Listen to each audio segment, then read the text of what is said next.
246 જેટલી શાળાઓ છે, 50% કરતાં પણ ઓછા શિક્ષકો છે, ત્યારે આપણું બાળક શિક્ષણ થકી જ ભણવાનું છે અને શિક્ષણ થકી જ ઉજાગર થવાનું છે। ત્યારે આ સરકાર આપણા મનસૂબોને પાર પાડવાનું કાવતરું કરી રહેલી છે। શિક્ષણમાં આપશું એમને તો ભણી ગણીને આગળ આવશે, આપણા હક અધિકારો માંગશે, એ જાણીને જ આ સરકાર આપણા બાળકોને શિક્ષણથી વંચિત રાખવાનું આ એમનું આગવું કાવતરું છે। એટલે જ આપણે બધા, આ તો ઓછી સંખ્યા છે, આપણે મુહિમ ઉપાડી પડશે। 1-2 જણની લડાઈ નથી, બધા નીકળી પડવું પડશે।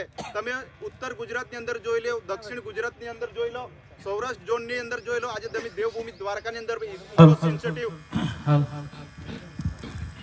સૌરાષ્ટ્રની અંદર પણ તમે જોઈ લો, ઇકો સેન્સિટિવ ઝોન માટે આજે ત્યાંના લોકો પોતાના જમીન સંપાદન થઈ રહેલી છે એટલે લડી રહેલા છે।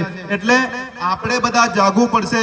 જ્યાં સુધી આપણા બંધારણની અંદર આપણને જે પ્રાવધાન મળેલા છે એ આપણે જાણીશું નહીં તો આવનાર સમયમાં આપણા વિસ્તારમાં 40,000 કરોડના પ્રોજેક્ટો પણ આવશે, રોડ રસ્તામાં જમીનો જશે, જંગલ સફારી આવશે, એટલે વિકાસના નામે ભલભલું થવાનું છે।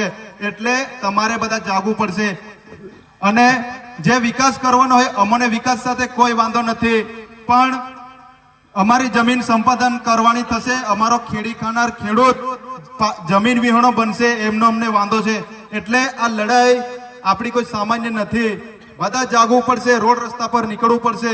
ઘણા બધા મુદ્દા છે, આગળના વક્તા બોલશે। મારી વાતને અહીંયા બોલીને મારી વાણીને વિરામ આપું છું। જોહાર, જય આદિવાસી, ધન્યવાદ।